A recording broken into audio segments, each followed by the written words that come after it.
Alam naman po ng lahat ng tao sa kwarto na ito na may guilty na senador, may guilty na congressman, may guilty na DPWH officials, may guilty na contractor at maaaring sa iba pang ahensya ng pamahalaan. Naniniwala ako may iba doon, totoo.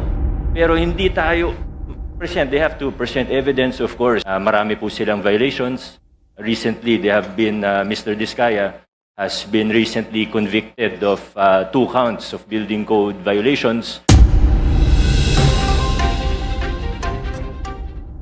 Mr. Chair, pumasok po ako sa politika 2016 na po. I ran for councilor in 2016 and for mayor in 2019. Pagpasok ko sa politika, medyo kilala na po sila, mga Diskaya, lalo na yung construction firm nila na St. Gerard Construction. Na ito na nga po yung ginamit rin nila na para bang political party na rin, lalo na noong 2025 na halalan, itong nakaraang halalan. Marami pong kwento, hindi ko po alam kung ako po yung nararapat na magkwento po rito sa TRICOM sapagkat yung iba, wala naman po akong personal knowledge. So I would like to, with respect to the committees, I would refrain from saying anything beyond my direct and personal knowledge. What I can say is that they have 9 construction firms that we have seen now in the news, the 9 calling card companies of the spouses Diskaya, where they have used dummies, where they have become huge contractors, and all of these 9 companies are based in Pasig. Practically all of these companies have tax deficiencies, probably with the BIR as well, but definitely with the LGU. Marami po silang violations. Recently, they have been, Mr. Diskaya has been recently convicted of 2 counts of building code violations. So medyo notorious po ito. Nagsimula sila sa LGU. And again, with regard to the question of the chair, kahit nung mayor na ako, naungontrata pa rin sila sa LGU. Kasi pinapatupad po namin sa Pasig ay strict adherence to the law, which is open and public bidding. So pag nagko-qualify po sila mula 2019, hindi po namin hinaharangan, may mga project po sila sa city government of Pasig. Hindi naman siguro kalakihan na project, pero meron po silang projects with the city, and we have observed with the DPWH, palaki ng palaki yung mga project nila. Yung napag-uusapan po ngayon na 31 billion pesos of flood control projects, katunayan, flood control projects pa lang po ito. Hindi bababa sa 100 billion pesos ang total contracts po nila sa ating pamahalaan, Mr. Chair. Siguro as a final question before proceeding, Mayor Vico Soto, you mentioned in your Facebook statement that you had seen many inconsistencies, no, in the testimony of the Diskayas. No? So maybe you can intimate to the committee what these particular inconsistencies are.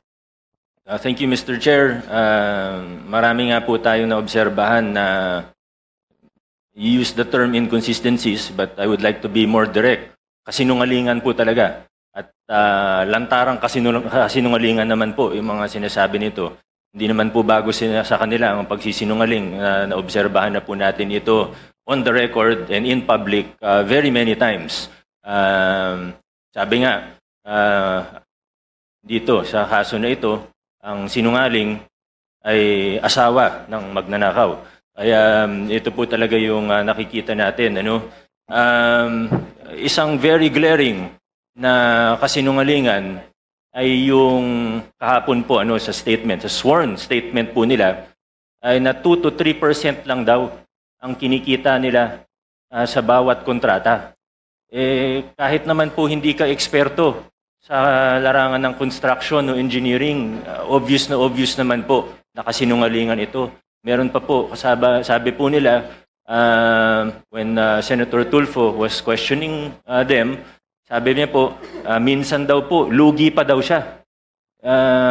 Ang bait naman po ng mga ito, kung tumatanggap sila ng kontrata sa gobyerno, nagbibid sila para malugi. No sane business person would do that. Of course, I think everyone in this room would agree. Sinasabi nila 2 to 3% yung normal, 5% daw pag sinuwerte. Pag kinumpute po natin, Alam ko medyo, ano po, Mr. Chair, with all due respect, if we just apply simple logic, it is already clear that they are lying. Although alam ko medyo iba kasi yung logic na ginagamit nila sa universe po nila. Pero pag tiningnan po natin logically, 2 to 3% of even 100 billion, edi 2 to 3 billion pesos lang po ito. Sila naman po yung nagmalaki at nag-flaunt, pinagyabang po nila yung lifestyle nila. Na sobrang sabi nga po nila sa isang interview, 11 digits. Sabi po nila, pinagyayabang nila, 11 digits. Sabi ni Ma'am Cesara, 11 digits ang assets nila. So hindi bababa sa 10 billion. Nakita po natin, isang jade lang nila sa sa office nila, 100 million na kagad yun. Yung mga sasakyan, if they paid the correct taxes, it would easily reach almost 1 billion, if not more than 1 billion. How will you afford that if you're only earning 2 to 3% profit? Sabi naman nila, wala silang private contracts. Ayaw na daw nila sa private kasi maliit ang kita. Nasa interview din po nila. So, buti na lang po ang isda ay nahuhuli sa sarili nilang bibig. Buti na lang po. Ganun po sila magsalita in public at nalalaman natin ang mga katotohanan. And I don't mean to overstep, Mr. Chair. Please stop me at any time. But I would just like to, siguro hindi naman warning, pero siguro ang aking pag-igayat sa bawat isa, pati na rin sa mga mamamayang, sa ordinaryong mamamayan, na mag-ingat po tayo sa mga naririnig po natin. Alam naman po ng lahat ng tao sa kwarto na ito na may guilty na senador, may guilty na congressman, may guilty na DPWH officials, may guilty na contractor at maaaring sa iba pang ahensya ng pamahalaan. Pero sa puntong ito, nakikita po natin, hindi lang sila basta naglalaglagan, gusto nila magulo ang kwento. Gusto nila lituhin tayo. Gusto nila na hindi na natin malalaman kung ano totoo para eventually mawawala na lang na parang bula. Magkakalituhan na tayo, hindi na natin malalaman kung anong totoo sa hindi. Magbabanggit na lang ng kung ano na wala naman silang pruweba o ebidensya. Sa mga pangalan na nabanggit niya po kahapon, naniniwala ako may iba doon, totoo.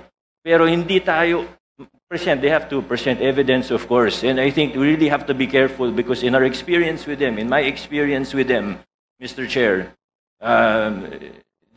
these are people who are really capable of lying without batting an eyelash. So we have to be very careful in how we proceed. Thank you, Mr. Chair. Thank you, Mr. Chair.